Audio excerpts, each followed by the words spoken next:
Bonjour à tous et à toutes, j'espère que vous allez bien. Bienvenue sur CP Form Tech.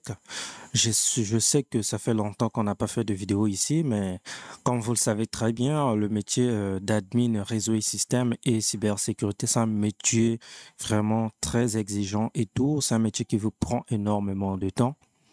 Donc du coup, voilà pourquoi les vidéos sont devenues un peu rares sur cette chaîne. Aujourd'hui, j'ai décidé de répondre à une question qu'on m'a posée à un abonné. Donc la question, en fait, le gars, il est en train de faire des configurations et tout, mais il y a des commandes qui ne marchent pas. Le problème, j'ai essayé un peu d'analyser le problème. Quand je regarde très bien le problème, c'est que le gars tape des commandes dans le mauvais mode. Ça veut dire quoi concrètement? Donc du coup, aujourd'hui, j'ai décidé de vous faire une vidéo complète sur la maîtrise de la console Cisco.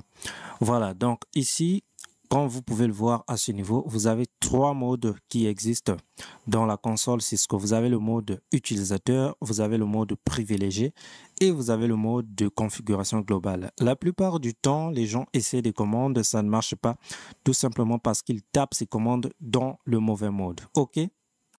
Alors, donc, du coup, aujourd'hui, j'ai décidé de répondre à cette question dans une vidéo d'une manière concrète et vous expliquer comment est-ce que ça fonctionne. La première des choses qu'il faut savoir, c'est que le mode utilisateur à ce niveau, dans la console Cisco, vous ne pouvez pas faire grand-chose. Et au niveau du mode privilégié, qu'est-ce qu'on peut faire exactement? Eh bien, c'est ce que nous allons voir maintenant là. Je vais partir sur Cisco Packet Tracer, l'outil de Cisco, pour voir concrètement comment ça marche. OK? Et il y a une chose que vous devez retenir, c'est que les modes dans Cisco, les modes dans la console Cisco, les modes de configuration, bien effectivement, sont hiérarchiques. C'est-à-dire, je ne peux pas passer donc je ne peux pas passer donc du mode utilisateur vers le mode de configuration globale sans avoir passé par le mode privilégié. Bien, je vais partir sur Cisco Packet Tracer et vous expliquer ça concrètement comme il se doit. Voilà, donc c'est parti. Nous allons partir sur Cisco Packet Tracer et nous allons voir ça en détail. Alors, donc là, du coup, nous sommes sur Cisco Packet Tracer. Ce que je vais faire, c'est quoi? Je vais rajouter tout simplement des équipements.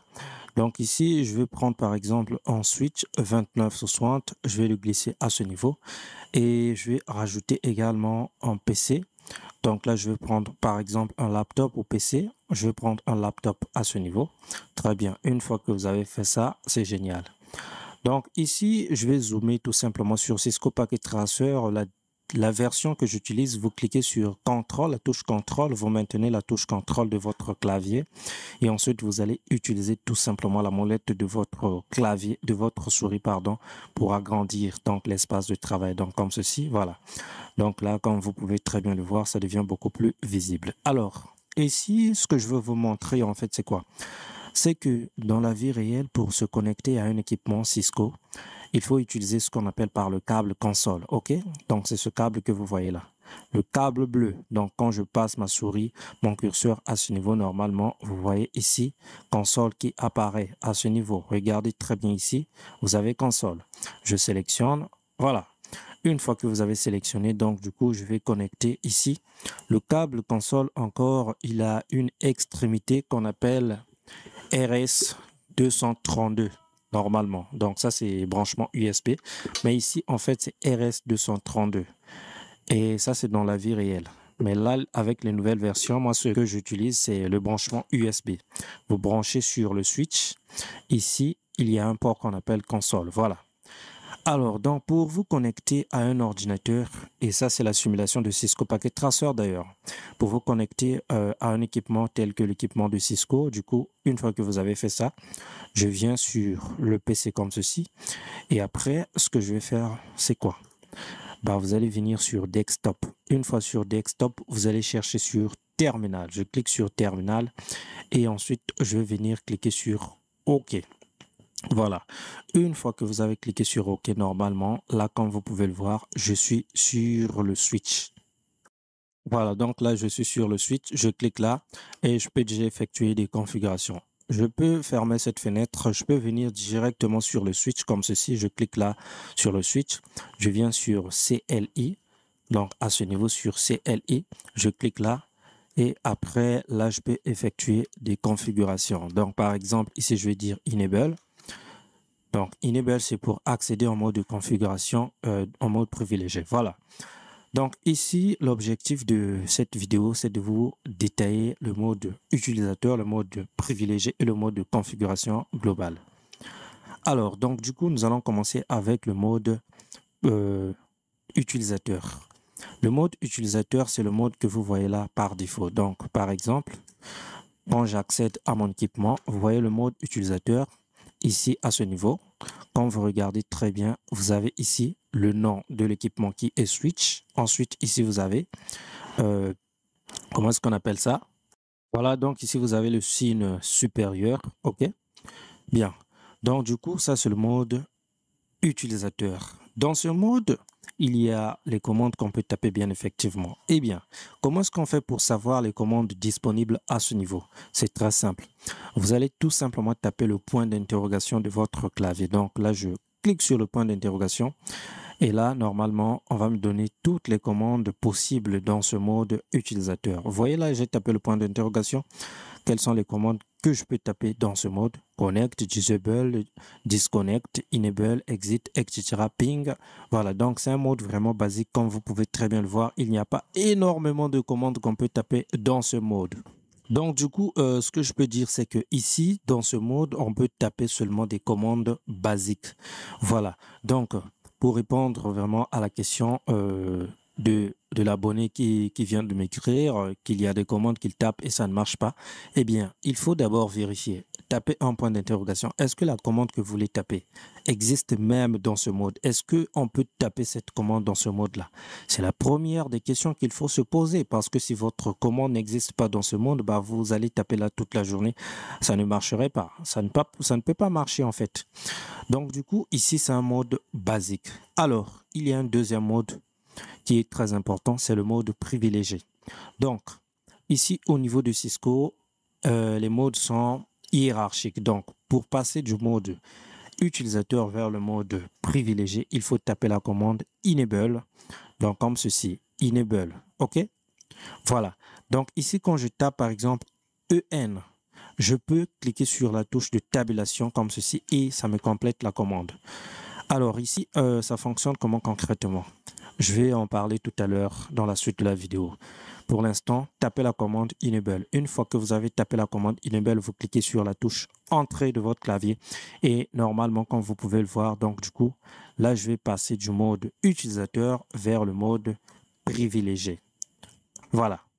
Donc ici, dans le mode privilégié, quelles sont les différentes commandes qu'on peut taper? Eh bien, c'est à vous de vérifier.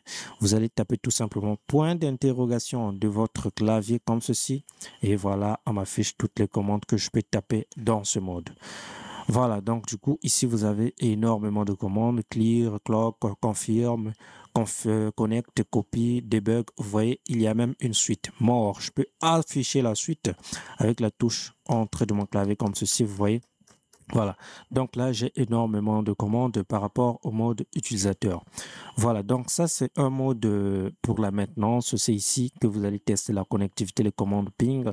Vous allez tester beaucoup de trucs. Vous allez voir, vérifier l'heure. Vous allez vérifier les configurations en cours.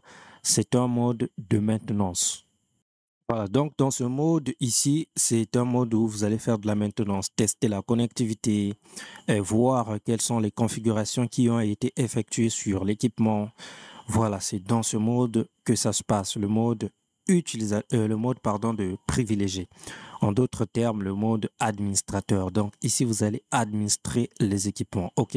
Comme le routeur, le switch et tout. Eh bien, c'est dans ce mode où vous allez tout voir. Que ce soit le firewall, donc le pare-feu. C'est dans ce mode privilégié où vous allez vérifier les configurations que vous avez effectuées sur l'équipement. Voilà. Donc ça, c'est un mode aussi basique. Donc le mode de maintenance, l'administrateur va passer son temps à ce niveau pour voir comment est-ce que ça marche concrètement, est-ce qu'il y a des problèmes, vérifier les configurations actuelles. C'est dans le mode privilégié. Donc là, si vous essayez de faire de la maintenance dans le mode utilisateur, le mode où nous étions précédemment, eh bien, normalement, vous aurez des problèmes, tout simplement parce qu'il y a des commandes qui ont été programmées pour le mode privilégié et que vous allez taper au niveau du mode utilisateur, ça ne marcherait pas tout simplement. Donc du coup, ici vous avez la liste des commandes que vous pouvez taper dans le mode privilégié. Voilà. Et ici, comme vous pouvez très bien le voir dans le mode privilégié, vous avez le symbole, donc le nom de l'équipement d'abord premièrement et ensuite le symbole dièse. Voilà. Donc ensuite, dans le mode, après le mode privilégié, vient un autre mode qu'on appelle le mode de configuration globale. Pour aller du mode privilégié vers le mode de configuration globale, vous allez taper la commande configure terminal, comme ceci. Configure, voilà, terminal. Et je clique sur entrée. OK? Voilà. Donc, du coup, actuellement, je suis en mode de configuration globale. Comme vous pouvez le voir, donc ici, j'ai d'abord le nom de l'équipement. Après, j'ai accolade, config, dièse, tout simplement. Donc, ça veut dire tout simplement que nous sommes dans le mode de configuration globale. Alors, ce mode de configuration globale va nous permettre de faire quoi concrètement? Comme son nom l'indique, la configuration globale de l'équipement va se passer à ce niveau. Toutes les configurations, je dis bien toutes les configurations, vont s'effectuer au niveau du mode de configuration globale. Alors donc par exemple, vous voulez modifier le nom de l'équipement, eh bien vous allez le faire dans ce mode de configuration globale. Donc ici pour modifier le nom de l'équipement, par exemple, ce que je vais faire c'est quoi? Je suis dans le mode de configuration globale, je vais taper tout simplement hostname en anglais. Hostname et ensuite je vais donner un nom pour mon équipement. Je vais dire par exemple, ici je vais dire CP form, switch CP form. Voilà, je dis tout simplement switch CP form. Switch 1, SW1-CP form. Voilà, ensuite je clique sur entrée et comme vous pouvez le voir, le nom a été modifié à ce niveau. Vous voyez, donc toutes les configurations de modification, vous voulez modifier une information sur l'équipement, toutes les configurations vont se passer en mode de configuration globale. On est d'accord? Voilà. Donc ce mode va vous permettre d'effectuer la configuration globale de l'équipement. OK? Ça, c'est le mode de configuration globale. Donc, ça, c'est les trois modes de base qui existent sur les équipements Cisco. Ensuite, il y a un troisième type de mode. En fait, ça, c'est les sous-modes. Par exemple, on veut effectuer des configurations sur une interface. Ça, c'est ce qu'on appelle par des sous-modes. Bien, je vais expliquer ça concrètement à ce niveau. Donc, du coup, ce que je vais faire, c'est quoi? Je vais repartir sur PowerPoint. Alors, donc, du coup, comme j'étais en train de le dire, sur Cisco, les configurations se font donc hiérarchiquement. Par exemple, nous sommes dans le mode utilisateur. Pour passer du mode utilisateur vers le mode privilégié, il faut taper la commande enable. OK? Enable. Pour passer du mode privilégié vers le mode de configuration globale, il faut taper la commande configure terminal. On est d'accord. Ensuite, ici, une fois que vous êtes dans le mode de configuration globale, vous avez la possibilité d'accéder dans des sous-modes. Donc, tels que, par exemple, configurer une interface, effectuer des petites configurations et tout, et j'en passe. Voilà, donc, si par exemple, vous voulez configurer une interface, rassurez-vous d'être d'abord dans le mode de configuration globale parce que je vois énormément d'étudiants, énormément d'élèves qui veulent configurer par exemple une interface alors qu'il est dans le mode privilégié ou qui veulent vérifier par exemple les configurations d'un équipement alors qu'il est dans le mode de configuration globale. Mais ici, je vais vous donner aussi une astuce pour vérifier les configurations dans le mode de configuration globale, mais pas maintenant. Donc, du coup, restons d'abord focus à ce niveau. Du coup, ici, une fois que vous êtes dans le mode de configuration globale, ici, vous avez la possibilité d'effectuer des configurations dans des sous-modes. Je peux accéder au niveau d'une interface. Je peux accéder dans l'interface de VLAN.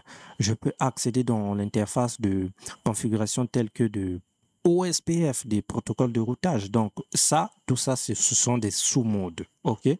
Voilà, donc les configurations s'effectuent hiérarchiquement. Voilà donc pour répondre à la simple question. Je pense que normalement, là, ça devrait marcher. Et aussi, ça va aider les autres. Si vous avez des questions aussi, n'hésitez pas de les poser. Je m'efforcerai forcément de répondre. Donc, ce tuto touche à sa fin. Voilà, donc je vais créer un programme où nous allons répondre aux questions de tout le monde parce que je reçois énormément de questions, mais malheureusement, bah, vous-même, vous savez, le travail d'admin réseau et système, si vous y travaillez déjà, vous savez exactement de quoi je parle. Bah, si vous êtes encore étudiant, préparez-vous de travailler à plein temps. Voilà, donc c'était tout pour cette vidéo. Si vous avez des questions, n'hésitez pas de me les poser. Je vous répondrai. Je me ferai un plaisir de vous répondre dans une vidéo, bien effectivement. Donc, du coup, on se retrouve dans la prochaine vidéo, les amis. C'était tout pour cette vidéo.